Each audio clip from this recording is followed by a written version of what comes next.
शिवाय। ओं रुद्राय नमः। ओं श्री आदिपराशक्तये नमः। ओं सर्वऋषिभ्यो मुनिभ्यो सिद्धगुरुभ्यो नमः। ओं नवग्रहदेवताभ्यो नक्षत्रदेवताभ्यो रास्यात्मिकदेवताभ्यो नमः।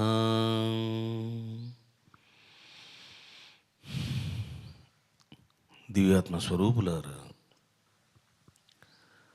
నవగ్రహాల గురించి, నక్షత్రాల గురించి, రాసుల గురించి మీరు శ్రవణం చేస్తున్నారు. ఒకవైపు తత్వశాస్త్రము, మరొక వైపు ఖగోళ శాస్త్రము ఆధారంగా మీరు జ్ఞానాన్ని తెలుసుకుంటున్నారు. ఇప్పటిదాకా మీరు నవగ్రహాలలోన 9 గ్రహాల గురించి శ్రవణం చేశారు. మరి ఈ గ్రహాలన్నీ కూడా దేని చుట్టూ తిరుగుతూ ఉన్నాయి అని అంటే సూర్యుని చుట్టూ తిరుగుతూ ఉన్నాయి. కుజుడు, బుధుడు, గురుడు, శుక్రుడు, శని, యురేనస్, నెప్ట్యూన్, ప్లూటో, ఈ గ్రహాల గురించి అకార్డింగ్ టు సైంటిఫిక్ సమాచారాన్ని మీరు తెలుసుకున్నారు. ఈరోజు సూర్యుని యొక్క స్థితిగతులు ఏమిటి, ఎవరి చుట్టూ గ్రహాలన్నీ తిరుగుతున్నాయో, ఎవరి చుట్టూ భూమి తిరుగుతూ ఉన్నదో, ఎవరు లోకానికి వెలుగును ప్రసాదిస్తూ ఉన్నాడో, ఎవరు జీవులకు జీవశక్తిని ప్రసాదిస్తున్నాడో,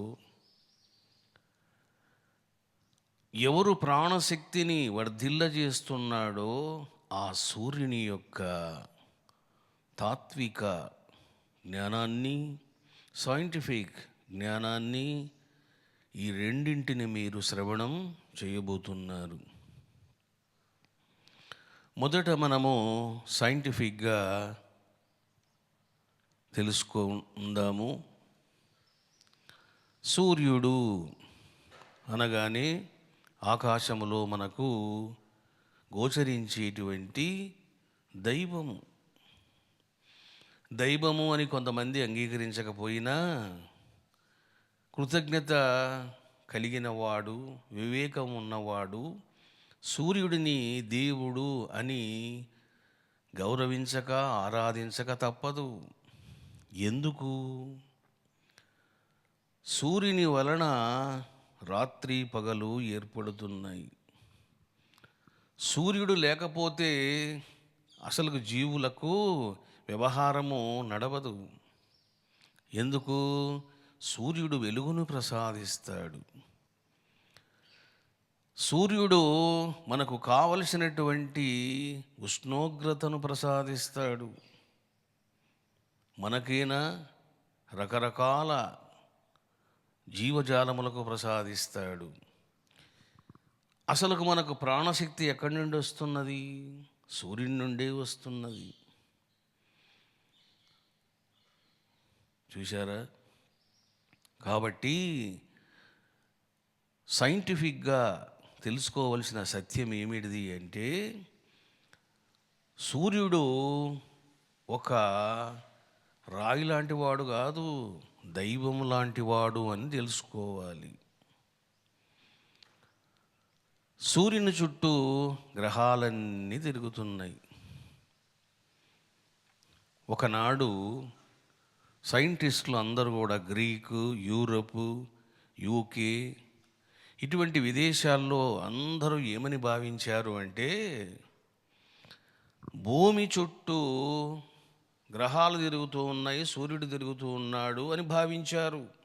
దీన్ని భూకేంద్రిత సిద్ధాంతము అంటారు. ఎందుకంటే ఇవన్నీ మత గ్రంథాలలో పొందుపరచబడి ఉన్నాయి, ముఖ్యంగా క్రిస్టియన్ రచనలలో ఉన్నాయి. మరి ఏం జరిగింది అని అంటే, అది తప్పు. అది తప్పుడు జ్ఞానము అని కోపర్నికస్ నిరూపించాడు. కోపర్నికస్ సూర్య కేంద్రిత సిద్ధాంతాన్ని ప్రతిపాదించాడు. సూర్యుడు భూమి చుట్టూ తిరగడం కాదు, భూమి సూర్యుని చుట్టూ తిరుగుతుంది. గ్రహాలన్నీ సూర్యుని చుట్టూ తిరుగుతూ ఉన్నాయి అని కోపర్నికస్ 15వ శతాబ్దములో చెప్పడం జరిగింది. దానికి ముందు కొంతమంది శాస్త్రవేత్తలు చెప్పడం జరిగింది. కానీ ఆనాటి వ్యవస్థ ఏం చేసింది? సైంటిస్టులను చంపిపడేసింది. ఏమిటిది? నువ్వు ఈ విధంగా మాట్లాడతావా అని చెప్పేసి చంపడము, దేశ బహిష్కరణ చేయడము, జైల్లో పెట్టించడము, ఇవన్నీ చేశారు. అకార్డింగ్ టు మన యొక్క భారతీయ సంస్కృతి ప్రకారము అసలు సూర్యుడు ఎవరు అని అంటే సాక్షాత్తు వేదమే చెబుతుంది. ఏమని? ప్రత్యక్షమైన రుద్రుడు. మీరు కష్టపడి ధ్యానము చేసి దర్శించవలసిన అవసరం లేదు. కళ్ళు తెరిచి చూడండి, వెలుగుతూ ఉన్నాడు సూర్యుని రూపములోన అని నమ్మక మంత్రాలే మనకు సాక్ష్యంగా ఉన్నాయి. బాటసారులు, రకరకాల వ్యక్తులు ఆ సూర్యుని దర్శిస్తున్నారు. మీరు కూడా జ్ఞానముతో దర్శించండి. చూశారా? పొద్దున్నే లేచి హడావుడిగా పరిగెడతా ఉంటారు. నువ్వు పొద్దున్నే లేవగానే ఎవరిని చూడాలి? ఎవరికి నమస్కరించాలి? సూర్యునికి నమస్కారం చెయ్యి. ఓం సూర్యాయ నమః అని చెప్పు. ఇంకా కొంచెం జ్ఞానం తెలిసినవాడు ఓం సూర్యాయ రుద్రాయ నమః అంటాడు. ఎందుకు? అనేక పురాణాలు, స్మృతులు, ఇతిహాసాలు సూర్యుడు ఎవరో కాదో శివయేవా సూర్య, శివుడే సూర్యస్వరూపంగా ఆకాశములో వెలుగుతూ ఉన్నాడు అని ఎన్నో పురాణాలు చెప్పడం జరిగింది. సరే, మీరు పురాణాలను నమ్మవలసిన అవసరం లేదనుకోండి, మేము నమ్మము అని మీరు అన్నా వేద వచనాన్ని మీరు కాదనలేరు. నమ్మక మంత్రాలలోనే, యజుర్వేదములోనే అద్భుతమైనటువంటి రీతిలో కొనియాడబడ్డాడు సూర్యుడు. చూశారా బాబు? సూర్యునికి అనేక నామాలు ఉన్నాయి. సూర్య, ఆదిత్య, సవిత, పూష, చాలా నామాల్లో కీర్తించబడ్డాడు వేదాలలో. ఆదిత్య, చూశారా? సూర్యుడు కూడా ఎవరు? ఒక ఋషి అయిన. వేద జ్ఞానము లేకపోవడం వలన మనం అందరినీ దేవతలు చేసుకుంటూ పోయినాం కథలు చదివి. సూర్యుడు కూడా ఎవరు అంటే ఋషి. చూశారా? యమ ఋషి, ఆదిత్య ఋషి. మీకు వేదములోన ఆదిత్య ఋషి అని వస్తుంది. 14 మంత్రాలు ఉన్నాయి. ఆదిత్య ఋషి దర్శించిన మంత్రాలు ఎన్ని అంటే 14. 745 మంత్రాలలో సూర్యుడు కీర్తించబడ్డాడు. చూశారా? How many mantras? చతుర్వేదాలలో 745 మంత్రాలలో కీర్తించబడ్డారు సూర్యుడు. యోగ విద్య పరంగా చూసినప్పుడు పింగళ నాడికి ప్రతీకమైన వాడు.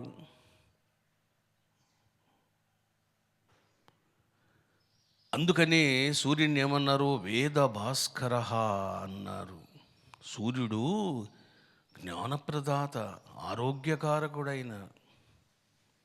అందుకనే ఆరోగ్యం సరిగా లేని వాళ్ళు ఉదయించేటువంటి సూర్యున్ని చూస్తూ కూర్చోవాలి. మళ్ళీ అట్లే చూడవలసిన లేదు, కళ్ళు మూసుకొని కూర్చోండి. ఎందుకు? ఉదయించేటువంటి సూర్యుడు నీకు ఆరోగ్యకరమైనటువంటి కిరణాలను ప్రసాదిస్తాడు. మంచి ఆరోగ్యం కలుగుతుంది నీకు. నువ్వు సూర్య నమస్కారాలు చేస్తావో లేదో అది వేరే విషయం. ఊరికే మౌనంగా కూర్చో, కళ్ళు మూసుకొని ధ్యానంలో కూర్చో. ఏం జరుగుతుంది అని అంటే, you will get energy from sun. ఎందుకు? నీకు ప్రాణశక్తి ఇస్తాడు ఆయన.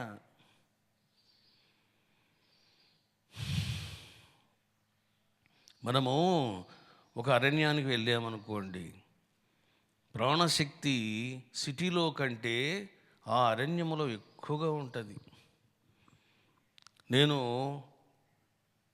ఏదో పని ఉండి మన యొక్క ఓల్డ్ గోశాలకు వెళ్తూ ఉంటాను. అసలుకి అక్కడ కూర్చోగానే నాకు తెలిసిపోతుంది ఏమని అంటే, చాలా ప్రాణశక్తి వస్తూ ఉంటుంది, ఒక రకమైన ప్రశాంతత కలుగుతుంది. కళ్ళు మూసుకుంటేనే మనస్సు నిశ్చలమవుతుంది. ఏమిటిది కారణం? చూశారా? ఏమిటిది కారణము అంటే ప్రాణశక్తి ప్రసరణం. వృక్షములు ఏ విధంగా అయితే నీకు ప్రాణశక్తిని ఇస్తాయో, సూర్యుడు అంతకంటే ఎక్కువ నీకు ప్రసాదిస్తాడు.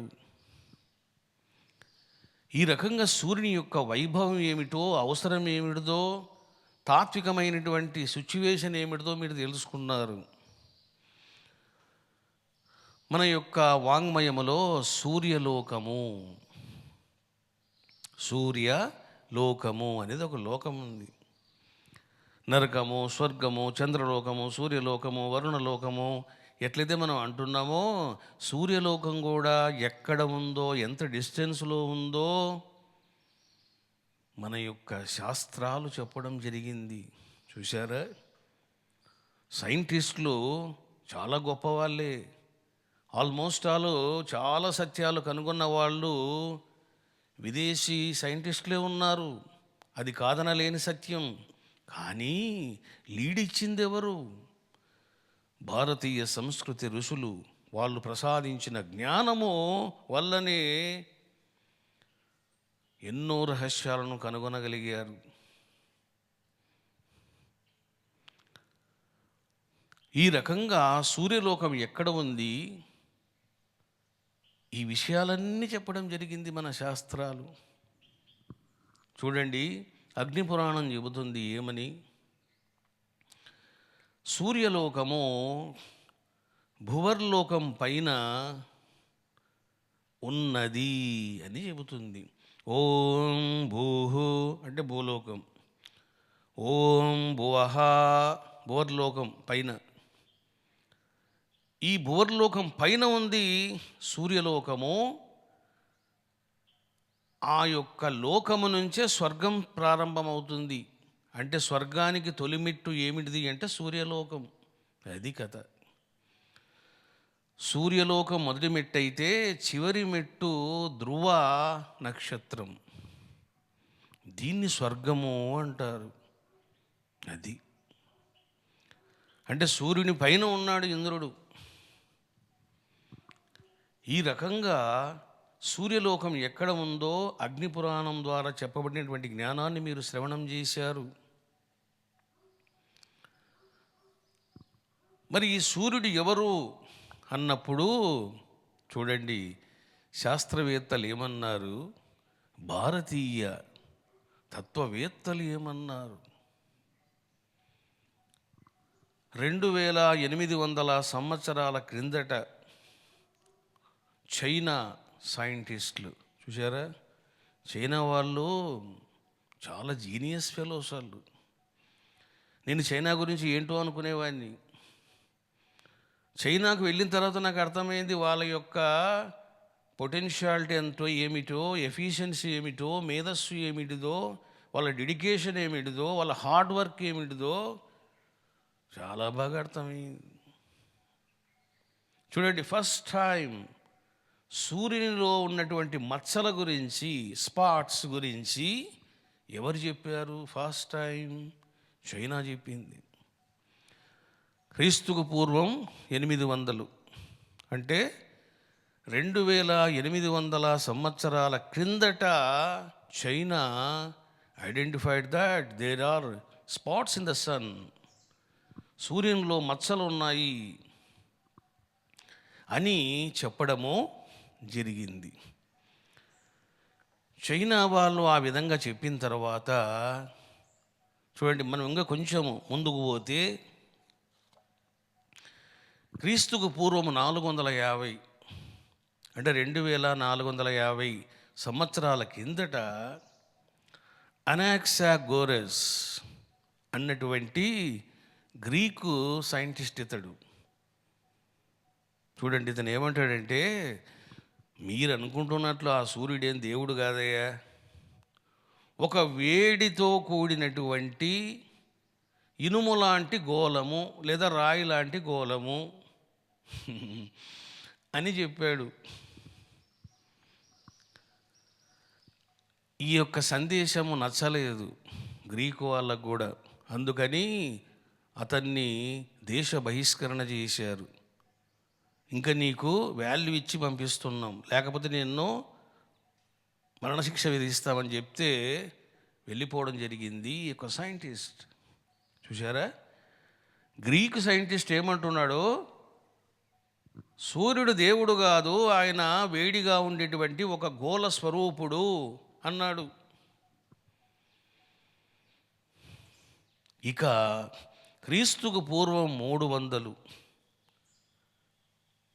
అంటే ఇన్వెస్టిగేషన్ ఎట్లా జరిగిందో మీకు చెప్తున్న డేట్స్తో సహా, ఎక్కడ స్టార్ట్ అయింది, ఎట్లా ఇంప్రూవ్ అయింది మీకు అర్థమవుతుంది. 2300 సంవత్సరాల క్రిందట అరిస్టార్కస్ అన్నటువంటి సైంటిస్ట్ ఒక మంచి విషయం చెప్పాడు. ఏమని? మీరు అనుకుంటున్నట్లు సూర్యుడు భూమి చుట్టూ తిరగడం లేదు, సూర్యుని చుట్టే గ్రహాలు భూమి తిరుగుతున్నాయి అన్నాడు. చూసారా, 2300 సంవత్సరాల కిందట అరిస్టార్కస్ సైంటిస్ట్ ప్రతిపాదించాడు. అంటే ఇక అర్థమైపోయింది మీకు ఏమని? సూర్యుని చుట్టూ తిరుగుతూ ఉన్నాయి అని. ఇక 1543లో కోపర్నికస్ వచ్చాడు. ఈ కోపర్నికస్ చాలా భయస్థుడు, మహామేధావి, చాలా తెలివైనవాడు. అతను ఒక నిగూఢమైన విషయాన్ని కనుగొన్నాడు. చెబితే ఏమవుతుందంటే అతను చంపేస్తారు లేదా జైల్లో బంధిస్తారు. నాకెందుకు వచ్చింది అని చెప్పేసి అతను వెంటనే రివీల్ చేయలేదు. ఇంకా ఎప్పుడైతే నేను చనిపోతూ ఉన్నాను, ఇంక అయిపోయింది నా life, I'm going to die, ఇంక నన్ను చంపితే ఏమిటిది, జైల్లో పెడితే ఏముంది, లెట్స్ సీ వాట్ హ్యాపెండ్ అని చెప్పేసి చివరి క్షణాలలో చెప్పేశాడు. ఏమని? మీరు అనుకుంటున్నట్లు సూర్యుడు భూమి చుట్టూ తిరగడం లేదు, గ్రహాలు భూమి చుట్టూ తిరగడం లేదు, భూమి కూడా ఒక గ్రహమే, ఈ భూమి గ్రహాలన్నీ కూడా సూర్యుని చుట్టూ తిరుగుతూ ఉన్నాయి అని చెప్పి మీ యొక్క భూకేంద్రిత సిద్ధాంతం తప్పు, సూర్య కేంద్రిత సిద్ధాంతము సత్యమైనది అన్నాడు కోపర్నికస్. ఇంక చేసేదేమైంది? వాళ్ళు ఆల్రెడీ అరిస్టార్కస్ కూడా చెప్పేశాడు.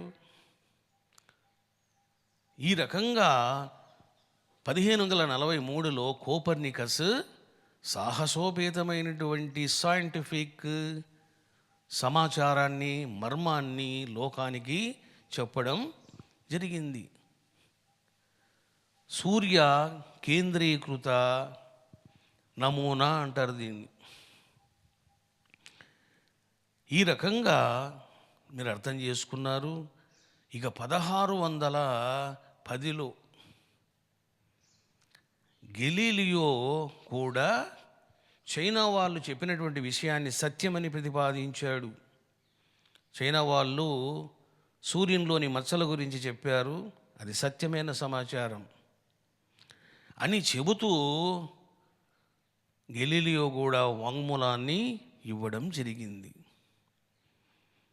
ఇక 1611లో ఒక అద్భుతమైన విషయాన్ని ప్రతిపాదించాడు మరొక సైంటిస్ట్,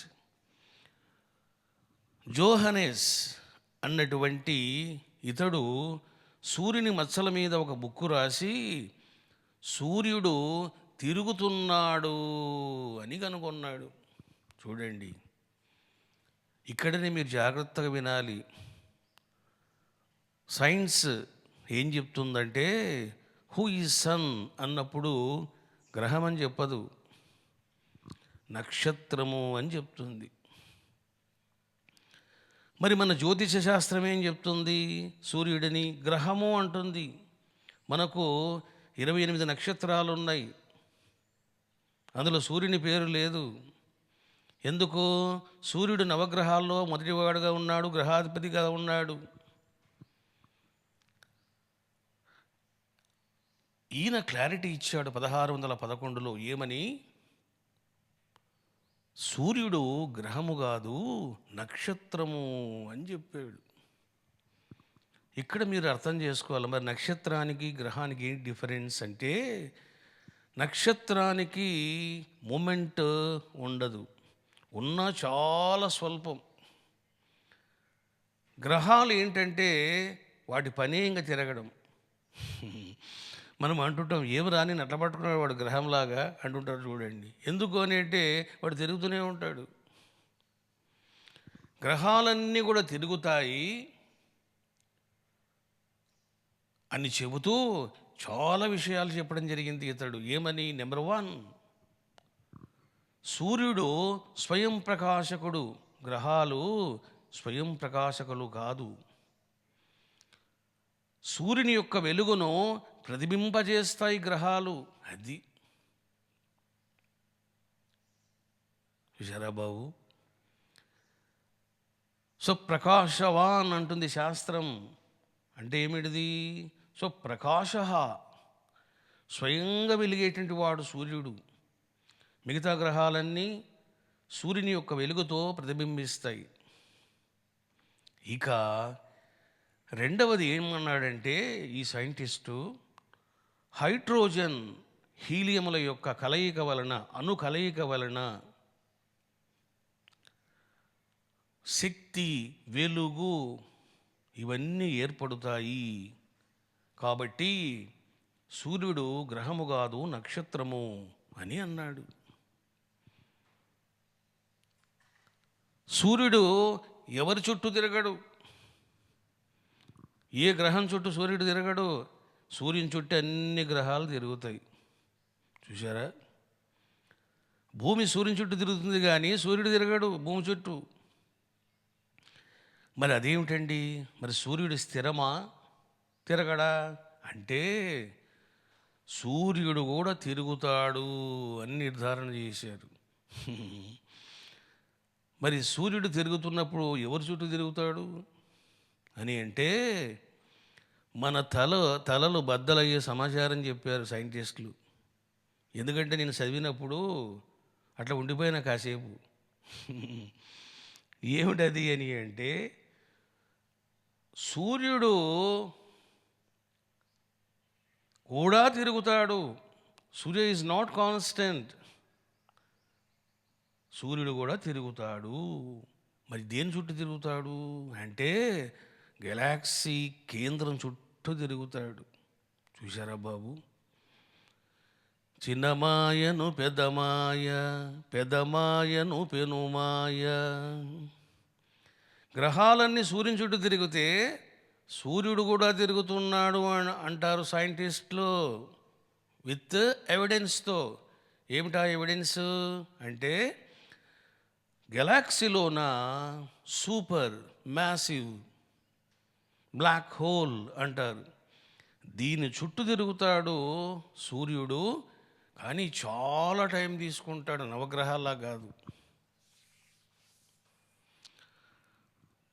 గెలాక్స్గా చుట్టూ పూర్తిగా తిరిగి రావడానికి సూర్యునికి ఎంత టైం పడుతుంది అంటే 25 కోట్ల సంవత్సరాలు పడుతుంది. హ్మ్. మనం ఎన్నిసార్లు పుడతామో ఎన్నిసార్లు పోతామో. చూసారా బాబు, సూర్యుడు కూడా తిరుగుతాడు, గ్రహాలు తిరుగుతాయి, గ్రహ శకలాలు తిరుగుతాయి, నక్షత్రాలు కూడా తిరుగుతున్నాయి అనే విషయం మనకు అర్థమైపోయింది. సైంటిస్టులే చెప్తున్నారు ఏమని, సూర్యుడు నక్షత్రము అన్నారు. మరి తిరుగుతున్నాడా లేదా? తిరుగుతున్నాడు. అందుకని నక్షత్రాల్లో కూడా 6 రకాల నక్షత్రాలు ఉంటాయి. స్థిర నక్షత్రాలు, చర నక్షత్రాలు అని మీకు 6 నక్షత్రాలు వస్తాయి. ఇవన్నీ మీకు తర్వాత చెప్తాను, అదో పెద్ద సబ్జెక్టు. ఈ రకంగా మీరు తెలుసుకున్నారు. సరే, 1611 వరకు మీరు ఏం జరిగిందో తెలుసుకున్నారు. 1687లోన న్యూటన్, మీకు తెలుసు, భూమికి గురుత్వాకర్షణ శక్తి అంది కనుగొన్నవాడు. 1687లో న్యూటన్ సూర్యుని యొక్క ద్రవ్యరాశిని కూడా కనుగొన్నాడు, by using his law of gravitational force. Newton చెప్పడం జరిగింది అసలు గ్రహాలు ఎందుకు తిరుగుతున్నాయి. గ్రహాలే కాదు, మనం కూడా స్పేస్ ఎయిర్ క్రాఫ్ట్ ఉపయోగించి పైకి వెళ్ళామనుకోండి, నువ్వు ఎంత బాగుంది అని నిలబడలేవు, ఇట్లా నువ్వు తిరుగుతూ ఉంటావు. ఇట్లా తిరుగుతూ ఉంటావు నువ్వు. ఏమిటిది అంటే సూర్యుని యొక్క గ్రావిటేషనల్ ఫోర్స్. ఎందుకు గ్రహాలు తిరుగుతున్నాయి, ఎందుకు మనుషులు తిరుగుతున్నారు, ఎందుకు గ్రహ శకలాలు తిరుగుతూ ఉన్నాయి, ఆస్ట్రాయిడ్స్ అని అంటే గ్రావిటేషనల్ ఫోర్స్ ఆఫ్ సన్. ఒక వస్తువును పైకి విసిరితే అది కింద పడుతుంది, భూమి యొక్క ఆకర్షణ శక్తి. కానీ ఇక్కడ విషయం ఏంటంటే, ఒక వ్యక్తి పైకి వెళ్ళే కొద్దీ సన్ ఏం చేస్తాడంటే ఆకర్షిస్తాడు. చూసారా, నిన్ను తిప్పుతాడు, అతను. ఎందుకు నువ్వు తిరుగుతున్నావు అని అంటే గ్రావిటేషనల్ ఫోర్స్ ఆఫ్ సన్ అని చెప్పాడు న్యూటన్. 1843 సంవత్సరములో శామ్యూల్ అన్నటువంటి ఒక సైంటిస్టు సూర్యునిలోని మచ్చల గురించి ఇన్వెస్టిగేషన్ చేసి ఆయన సన్ చక్రం గురించి ఎక్స్ప్లెయిన్ చేయడం జరిగింది. దీన్ని సన్ స్పాట్ సైకిల్ అని అంటారు. ఇక 1859లో రిచర్డ్ అనేటువంటి సైంటిస్టు సౌర జ్వాల గురించి చెప్పాడు. చూడండి, సౌర జ్వాల, సౌర గాలి, సౌర తుఫాను, సౌర విద్యుత్, ఇవన్నీ కనుక్కున్నారు. ఈ రకంగా మీరు తెలుసుకున్నారు. ఇక 1908లోన జార్జ్ ఎల్లరీ హేల్ అనేటువంటి సైంటిస్టు సూర్యునిలోని మచ్చలు అయస్కాంత స్వభావాన్ని, శక్తిని కలిగి ఉన్నాయని కనుగొన్నాడు. చూడండి, నేను మీకు చెప్పాను, సైంటిస్టులు అందరూ ఒకేసారి కనుక్కోలేదు. వాళ్ళు చేసిన పరిశ్రమ, కృషి, ఇన్వెస్టిగేషన్, అంకిత భావం ఆ పరమాత్మ వాళ్ళకి అందిస్తూ వచ్చాడు. 1908లోన సూర్య మచ్చలకు అయస్కాంత స్వభావం ఉంది అని కనుగొన్నారు. 1920లో గపోస్కిన్ అన్నటువంటి సైంటిస్టు మరొక కొత్త విషయాన్ని చెప్పాడు. ఏమని, అసలుకి సూర్యుడు ఎట్లా ఉన్నాడు అన్నప్పుడు హైడ్రోజన్ హీలియంలతో మిళితమై ఉన్నాడు అని చెప్పడం జరిగింది. Hydrogen helium. ఈ హైడ్రోజన్ ఎప్పుడైతే హీలియంగా మారిపోతుందో ఎనర్జీ, వెలుగు, శక్తి ఇవన్నీ ఉత్పన్నమవుతాయి. ఇక 1930వ సంవత్సరంలో హన్స్ బేతే అన్నటువంటి సైంటిస్టు కూడా ఇదే ప్రతిపాదనను చేశాడు. హైడ్రోజన్ హీలియం వలన న్యూక్లియర్ ఫిషన్ ఏర్పడుతుంది, తద్వారా వెలుగు, శక్తి ఏర్పడతాయని చెప్పడం జరిగింది. 1958లో పార్కర్ అనేటువంటి సైంటిస్టు సోలార్ విండ్, చూసారా, సోలార్ విండ్ యొక్క స్వరూపాన్ని చెప్పడము జరిగింది.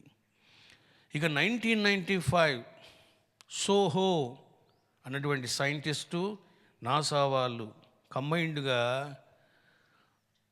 అంతరిక్ష నౌక పరిశోధనా కేంద్రాన్ని ఏర్పాటు చేయడం జరిగింది. అంటే అదన్నీ కనిపెడతా ఉంటుంది ఏం జరుగుతుంది అంతరిక్షంలో అని. ఇక 2018లో సూర్యుని యొక్క వాతావరణం ఏముంది, ఏమిటి కథ అని వాళ్ళు పరిశోధనలు చేస్తూనే ఉన్నారు. 2020లో ఇంకా ముందుకు వెళ్ళి సూర్యుని యొక్క నార్త్ అండ్ సౌత్ పోల్స్ యొక్క ఫొటోస్ను తీయడం జరిగింది. అంటే సైంటిఫిక్గా 2020 వరకు ఇంత డెవలప్మెంటు జరిగింది. మరి ఇంత డెవలప్మెంట్ జరిగిన తర్వాత చూసారా, వీళ్ళు ఇన్ని కష్టాలు పడి ఇన్ని పరిశోధనలు చేసి లక్షలు కాదు కోట్ల రూపాయలు ఖర్చు పెట్టి ఇన్వెస్టిగేషన్ చేయడం అంటే ఊరికే ఇంట్లో కూర్చొని చేయడం కాదు. స్పేస్ ఎయిర్ క్రాఫ్ట్ని పంపించాలి, ఎంత డబ్బు, చాలా ఖర్చు ఉంటుంది, లక్షల్లో కాదు కోట్లలో ఉంటుంది వ్యవహారం. మరి ఇవన్నీ చేసి వీళ్ళు కనుగొన్నది ఏమిటిది అని అంటే ఇప్పుడు నేను చెప్పిన విషయాలన్నీ కనుగొన్నారు. మరి ఈ విషయాలన్నీ వేదము ఎప్పుడో చెప్పింది.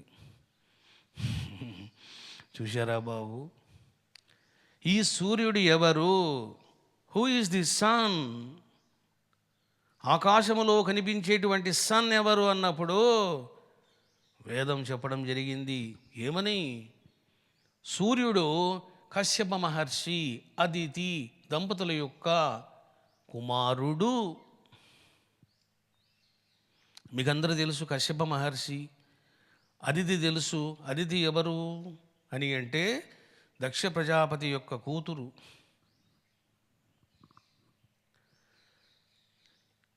ఈ యొక్క సూర్యుడు కశ్యప మహర్షి అదితి దంపతులకు జన్మించాడు. అందుకే సూర్యుడిని ఏమంటారంటే ఆదిత్య అంటారు. అదితి పుత్రుడు కాబట్టి ఆదిత్యుడు అన్నారు. కాశ్యప అని కూడా అంటారు. కశ్యపుని యొక్క కుమారుడు కాబట్టి కాశ్యపుడు అని కూడా అంటారు. రెండూ సూర్యుని పేర్లే. అసలుగా అంత ఎందుకు? గాయత్రి మంత్రములోన ఎవరి ప్రతిపాదించారు ఋషులు? సవిత. సవిత అంటే ఎవరు? సూర్యుడు. చూశారా బాబు, వేదము చెప్పని రహస్యము లేదు. వేదము ఎన్నో రహస్యాలు చెప్పింది. మనకు లభించింది ఎన్ని మంత్రాలు? 20,350 మంత్రాలు. వేదం చదవద్దు, వేద మంత్రాలు చదవద్దు అని సంకుచితముతో, అజ్ఞానముతో, అవివేకముతో వేద మంత్రాలను నృత్తం చేశారు. ఏవో ఉన్న మంత్రాలతో కొద్దిపాటి జ్ఞానం మనం తెలుసుకుంటున్నాం అంతే. పోనీ ఆ మంత్రాల యొక్క జ్ఞానమైన సరైన అర్థం చేసుకుంటున్నారంటే అది కూడా చేత కావడంలే. ఈ రకంగా మీరు అర్థం చేసుకున్నారు. మరి సూర్యునికి భూమికి ఉన్న డిస్టెన్స్ ఎంత అన్నప్పుడు నేను మీకు భూగ్రహ విషయంలో చెప్పాను. 15 కోట్ల కిలోమీటర్స్ డిస్టెన్స్లో ఉన్నాడు భూమి నుంచి సూర్యుడు. 15 crores kilometers.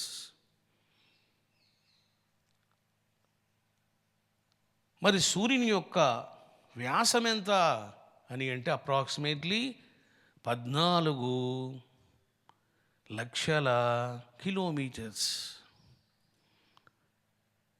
13,95,000 accurate figure. అప్రాక్సిమేట్గా చెప్తే 14,00,000 కిలోమీటర్స్. మరి భూమి యొక్క వ్యాసం ఎంత? 12,742 కిలోమీటర్లు, అంటే 13,000 కిలోమీటర్లు అనుకోండి. మరి భూమి ఎంతగా ఉంది, సూర్యుడు ఎంతగా ఉన్నాడు చూసారా? చూసే దృష్టి సత్యము కాదు, నీ మేధస్సు కూడా సత్యము కాదు. భూమి కంటే సూర్యుడు ఎన్ని రెట్లు పెద్దవాడు? 109 రెట్లు పెద్దవాడు. భూమి diameter into 109 times equal to the diameter of the sun.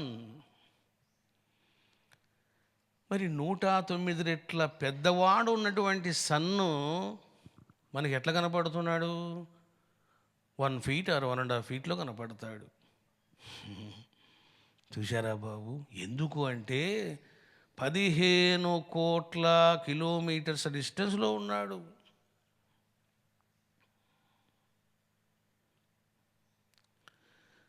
ఇంతవరకు మీకు బాగానే ఉంది.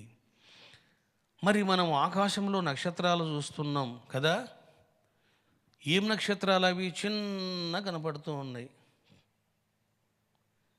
ఒక్కొక్క నక్షత్రము భూమి కంటే కాదు, సూర్యుని కంటే పెద్దగా ఉన్న నక్షత్రాలు ఉన్నాయి. నాకు ఇక్కడే మైండ్ బ్లాక్ అయ్యింది. ఏంటో తెలుసునా? మీకు స్టీఫెన్సన్ నక్షత్రము అంటారు. సూర్యుని యొక్క రేడియస్ కంటే 2,105 రెట్లు పెద్దవాడు. చూసారా బాబు? 2,150 రెట్లు పెద్దవాడు.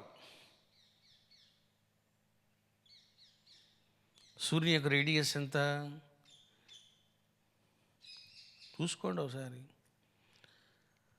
మరి సూర్యుని యొక్క రేడియస్ కంటే 2,000 రెట్లు పెద్దదంటే ఇంకా నువ్వు ఎట్లా అర్థం చేసుకుంటావు? ఎట్లా నువ్వు జీర్ణం చేసుకుంటావు? ఇటువంటి నక్షత్రాలు ఎన్నో ఉన్నాయి ఆకాశములోన. అందుకే చూశారా, అనంతకోటి బ్రహ్మాండ నాయక. శివుడిని కానీ బాబాను కానీ ఏమంటారంటే అనంత కోటి బ్రహ్మాండ నాయక అన్నారు.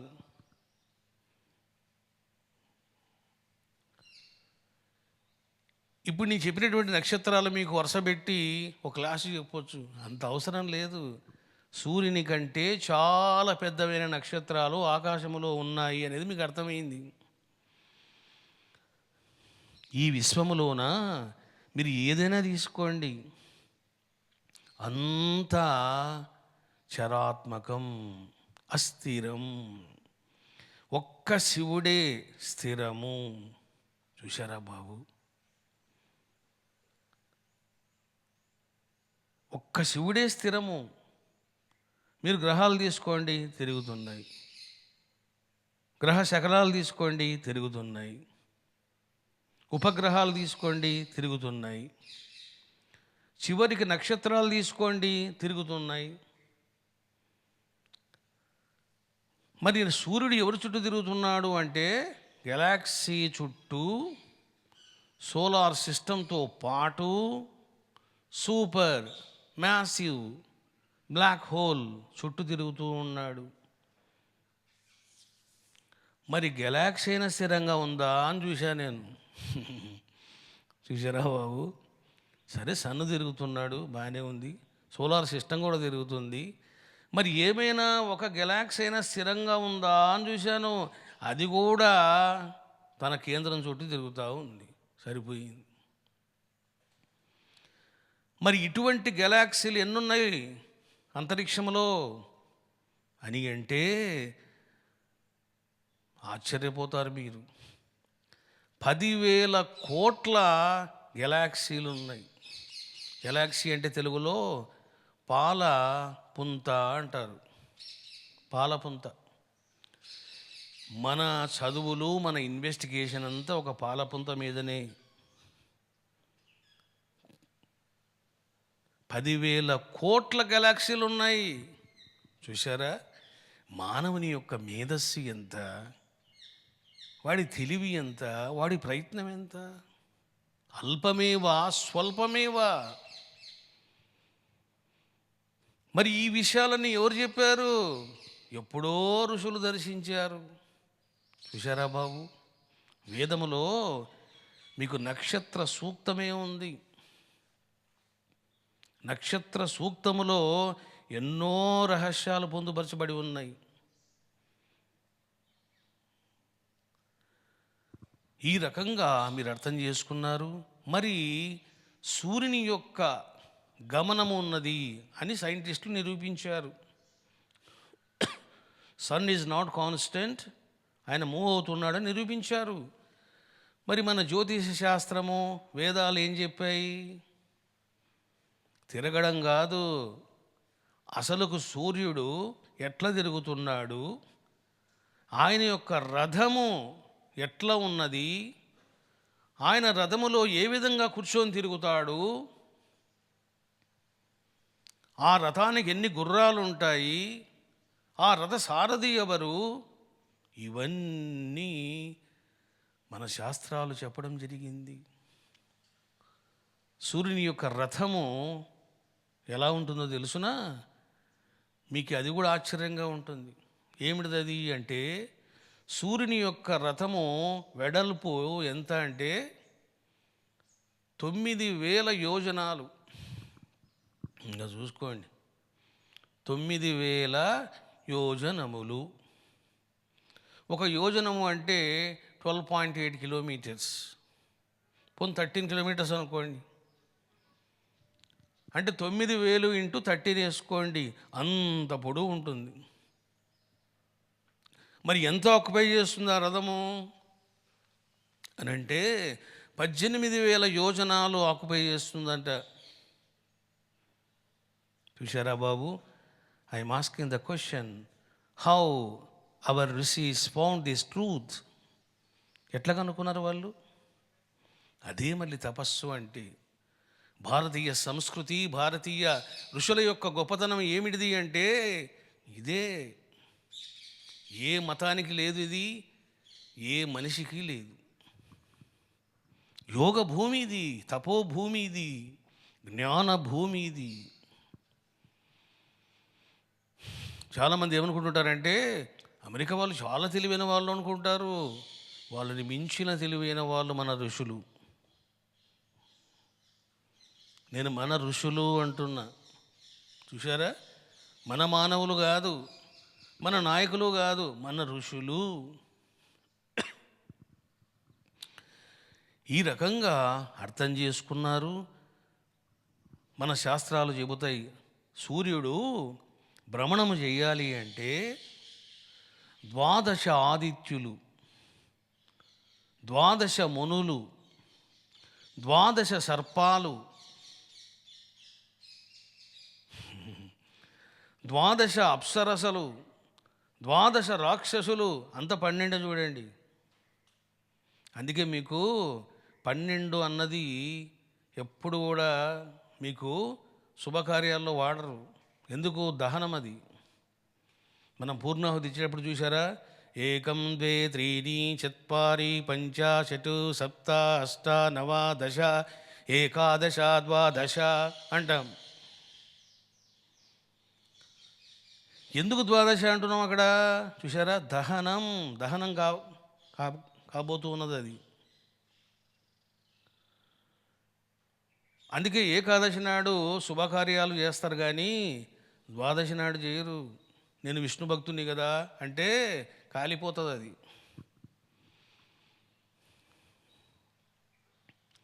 ఈ రకంగా మీరు అర్థం చేసుకున్నారు? అంటే సూర్యుడు ఇంతమందితో కలిసి భ్రమణం చేస్తాడంట. చూడండి, సూర్యుని యొక్క రథసారథిని ఏమంటారు? అరుణహ అంటారు, అరుణుడు అంటారు. ఈ రకంగా శాస్త్రం ఎన్నో రహస్యాలని చెప్పింది. మరి అదేంటండి, సైంటిస్టులు ఏమో నక్షత్రం అన్నారు, మన మన వాళ్ళు గ్రహం అన్నారు కదా అని అంటే, సూర్యునికి రెండు ధర్మాలు ఉన్నాయి. గ్రహాలు తిరుగుతున్నాయి, నక్షత్రం కూడా స్వరూపంగా సూర్యుడు తిరుగుతున్నాడు. కాకపోతే గ్రహాలు సూర్యుని చుట్టూ తిరిగితే సూర్యుడు గెలాక్సీ చుట్టూ తిరుగుతున్నాడు. ఎప్పుడైతే మూమెంట్ ఉందో దాన్ని గ్రహము అంటారు. గుర్తుపెట్టుకోండి, నక్షత్రము అంటే 95% కాన్స్టెంట్. ఒకవేళ కదిలినా చాలా స్వల్పంగా కదులుతాయి. గ్రహము అంటే ఏమిటిది అంటే మూవబుల్. కాబట్టి సైంటిస్టులు నక్షత్రం అన్నా కరెక్టే, జ్యోతిష శాస్త్రం గ్రహము అన్నా కూడా కరెక్టే, ఏం తప్పేమి లేదు. ఎందుకు? రెండు ధర్మాలు ఉన్నాయి. కాకపోతే ఎక్స్ట్రాడినరీ ధర్మాలు సూర్యునికి ఉన్నాయి. ఈ రకంగా మీరు చక్కగా తెలుసుకున్నారు. ఈ సూర్యుడు ఇద్దరిని వివాహం చేసుకున్నాడు, సంజ్ఞాదేవి, ఛాయాదేవి. సంజ్ఞాదేవి ఎవరుని అంటే త్వష్ట మహర్షి యొక్క కూతురు. ఆయన గొప్పవాడు. త్వష్ట అంటే చాలా గొప్ప మహర్షి అయిన త్వష్ట మహర్షి కూతురిని వివాహం చేసుకున్నాడు. పుట్టింటికి వెళ్ళింది సంజ్ఞాదేవి. సూర్యుని యొక్క వేడిమిని భరించలేకపోయిందమ్మా. ఇంకా నా వల్ల కాదు, నేను ఇతనితో సంసారం చెయ్యలేను అని డిసైడ్ చేసుకొని, తాను చిన్న దేవత కాదు ఆమె, ఆమె కూడా గొప్ప తపస్సంపన్నురాలు సంజ్ఞాదేవి. వెంటనే తన నుంచి తన స్వరూపాన్ని ఛాయగా సృష్టించింది. తన స్వరూపాన్నే ఛాయగా సృజించింది. మరి ఛాయాదేవి అంటే ఎవరు? శాస్త్రం చెబుతుంది మాయామయీ అంటుంది. మాయామయి, చాలా శక్తులు ఉంటాయి ఆమెకు. వెంటనే ఛాయాదేవి అన్నది, అమ్మా ఎందుకు నన్ను సృజించారు, ఏం చేయాలి నేను అన్నది. ఏం లేదు, ఆ సూర్యుని భరించడం నా వల్ల కావడం లేదు, కాబట్టి నువ్వు భార్యగా నటించు, వికారాలు పడొద్దు. చూసారా, మళ్ళీ అక్కడ కూడా ఆమెకు సూర్యుని మీద మోహం. నువ్వు వికారాలు పడవద్దు, భార్యగా ఉండు అన్నది. సరే అన్నది ఛాయాదేవి. మరి ఏం జరిగింది? సంజ్ఞాదేవి వెళ్ళిపోయింది. త్వష్ట మహర్షి కోపడ్డాడు. ఎందుకు వచ్చావు నువ్వు ఈ విధంగా? సూర్యుడంటే ఏమనుకుంటున్నావు? గ్రహాధిపతి అతడు, ప్రత్యక్ష దైవం అతడు. అలా నీవు భర్తను విడిచిపెట్టి రావడం నీకు మర్యాదగా ఉందా, నాకు మర్యాదగా ఉందా అంటాడు. నేను భరించలేకపోతున్నాను ఆయన అతని యొక్క తాపాన్ని అంటే నచ్చజెబుతాడు త్వష్ట మహర్షి. అయినా ఇక మనసు మార్చుకోలేకపోయింది సంజ్ఞాదేవి. తాను ఒక ఆడ గుర్రంగా మారి అరణ్యాలకు వెళ్ళిపోయింది. చూశారా బాబు, ఒక ఆడ గుర్రంగా అవతరించి అడవులకు వెళ్ళిపోయింది. మరి ఏం చేసింది ఆమె? తపస్సులో కూర్చుంది. సరే, సూర్యుడికి ఛాయాదేవికి సాంగత్యం లభించింది. సూర్యుడు ఆ విషయాన్ని గ్రహించలేకపోయాడు, సంజ్ఞాదేవి వెళ్ళిపోయిందని. చూశారా బాబు, ఈ యొక్క సూర్యునికి సంజ్ఞాదేవికి 3 పిల్లలు పుట్టారు వెళ్ళకముందు. శ్రాద్ధదేవా అంటారు. రెండవ వాళ్ళు యముడు, యమి. ఆమెను యమున అంటారు. వీళ్ళిద్దరు కూడా ట్విన్స్, యమా యమి. అంటే ముగ్గురు పిల్లలు సూర్య సంజ్ఞ దేవి దంపతులకు. సరే, ఏం జరిగింది? ఛాయాదేవికి పిల్లలు పుట్టినంత వరకు ఆమె బాగానే ఉంది. ఆమె కూడా ఒక కొడుకు పుట్టాడు. ఆయన్నే సావర్ణి అని అంటారు. ఇప్పుడు మనకు 7వ మన్వంతరం నడుస్తుంది, వైవస్వత మన్వంతరం అంటారు. నెక్స్ట్ రాబోయే మన్వంతరం ఎవరిది అంటే సావర్ణి మన్వంతరం, 8వ మన్వంతరం. మనువతడు సావర్ణి మనువు పుట్టాడు సూర్యునికి, ఛాయాదేవికి. ఎప్పుడైతే కొడుకు పుట్టాడో ప్రేమానురాగాలన్నీ ఇంకా కొడుకు మీదనే చూపించింది. చూశారా? మాయ ఎవరిని విడిచిపెట్టదు. యమునికి కోపం వచ్చింది. ఏమి, పెద్ద కొడుకుని పెట్టుకొని నువ్వు చిన్న కొడుకు మీద ప్రేమ చూపిస్తున్నావే అని గొడవపడ్డాడు. ఇంకా ఒక రోజు కోపం వచ్చి యముడు నిన్ను తంతాను అని చెప్పేసి కాలెత్తాడు.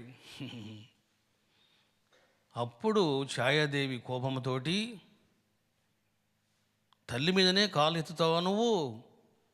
నీ కాలు శిథిలమైపోను గాక అని శాపం పెట్టింది. చిన్నామె కాదు ఛాయాదేవి అంటే.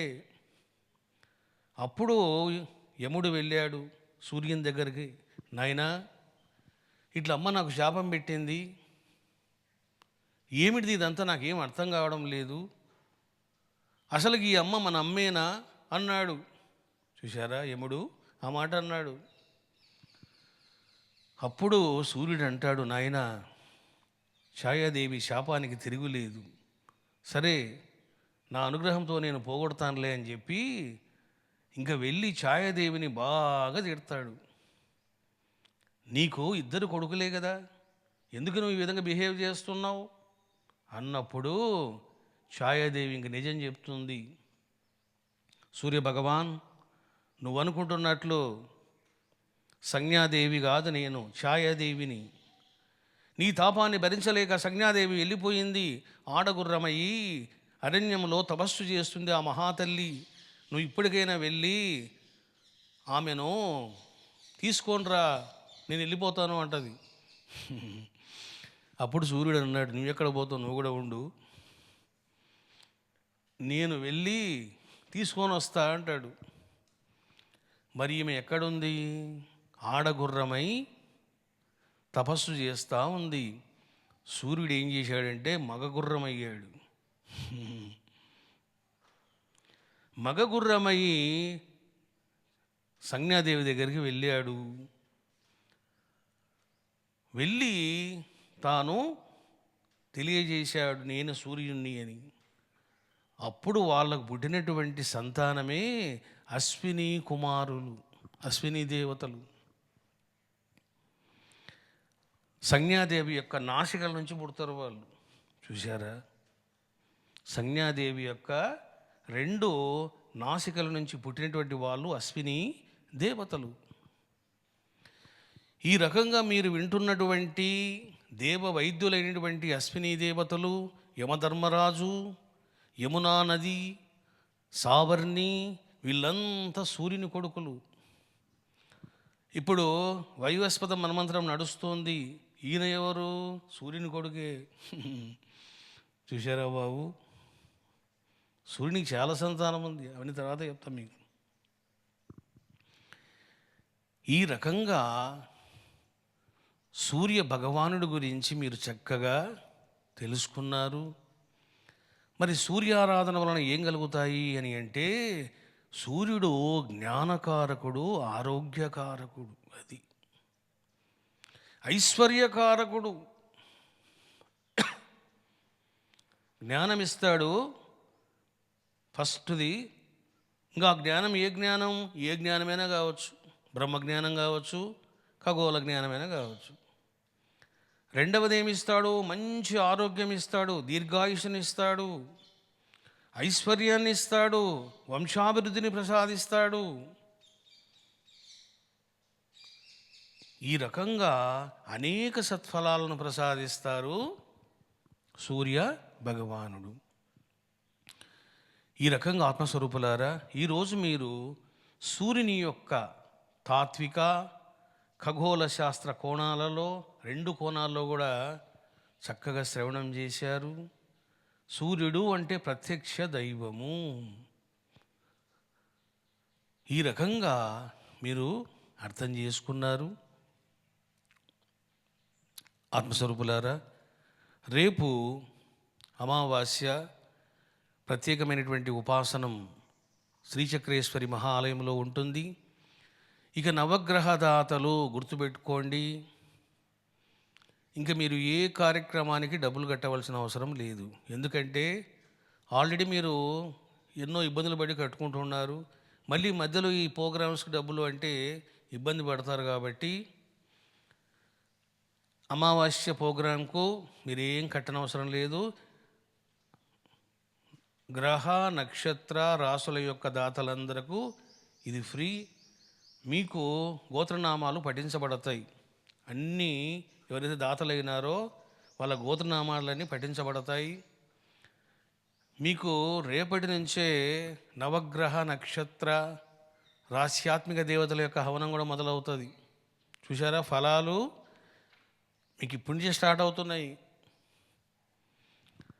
ఇక 30వ తారీఖు నాడు ముక్కంటి ఏకాదశి, జనవరి 1 ఆంగ్ల నూతన సంవత్సర శుభారంభం. వీటికి కూడా మీరు ఏం కట్టకండి, మీకు అందరికి ఫ్రీ. విగ్రహదాతలు కాని వాళ్ళు కట్టుకోవాలంతే, గోత్రనామాలు పంపి. ఈ రకంగా మీరు అర్థం చేసుకున్నారు. ఈరోజు అమెరికాలో నేను ఓంకార శివలింగేశ్వర, హిరింకారేశ్వరి, పార్వతీ శివలింగేశ్వర విగ్రహ ప్రతిష్టాపనం చేసిన రోజు. ఆ రోజు చాలా వణికిపోతూ మాటలు కూడా బయటికి చెప్పలేక అంత చలిలోన ప్రతిష్టాపనం చేసిన రోజు ఈరోజు. మరి అమెరికా భక్తులు చక్కగా మీరు ఉపాసన చేసుకోవాలి. సాయంత్రము ఇక్కడ మాకు సాయంత్రం అయితే మీకు అక్కడ మార్నింగ్ అవుతుంది. కాబట్టి చక్కగా మీరు చేసుకోండి, అభిషేకాలు చేయండి, నివేదనలు చేయండి. ప్రాణప్రతిష్ఠ చేసిన రోజున ఉపాసన చేస్తే చేసిన వాళ్ళకు చాలా సత్ఫలాలు కలుగుతాయి. మాకు సండే లేదండి, సండే రోజు పోతామంటే సరే, అది మీ ఇష్టం. ధర్మంగా అయితే మీరు 18th నాడు చేయాలి. 18th రోజు మీరు ఎప్పుడైనా చేయొచ్చు, పొద్దునే చేయొచ్చు, మధ్యాహ్నం చేయొచ్చు, సాయంత్రం చేయొచ్చు, రాత్రి అయినా చేయొచ్చు. 18th నాడు జరగాలి. ఈ రకంగా అర్థం చేసుకున్నారు బాబు.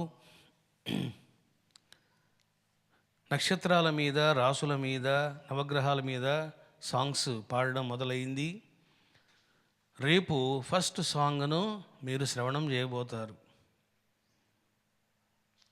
ఆ సాంగ్లోనే మీకు ఎంతో జ్ఞానము తెలుస్తుంది. మీరు ప్రవచనాలు వింటూ అలా నిద్రపోతారు. పాట విన్నారనుకోండి, మీకు ఆ జ్ఞానం మననం అవుతుంది, ఇంకా క్లారిటీ వస్తుంది. రేపు తొలి సాంగ్ను మార్నింగ్ రిలీజ్ చేస్తాను. ఇంకా మీరు చక్కగా శ్రవణం చేయొచ్చు. మంగళహారతి ఇచ్చి వెళ్దాం. అందరూ చెప్పండి, ఓం నమ శివాయ, ఓం రుద్రాయ నమ, ఓం శ్రీ ఆదిపరాశక్తయే నమ.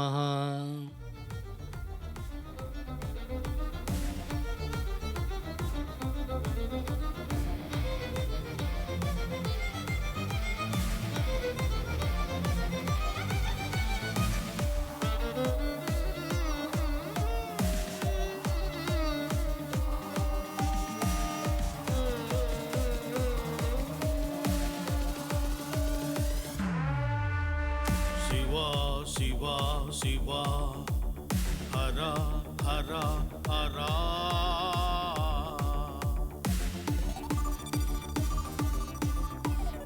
ఆది పరాశక్తి పరమశివులకు మంగళం, పార్వతీ పరమేశ్వరులకు శుభమంగళం,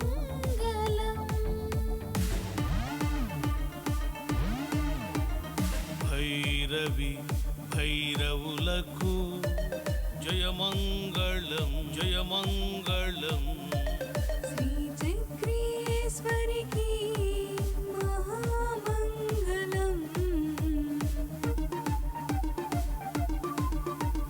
దశ భైరవులకు అష్ట భైరవులకు నిత్యమంగళం.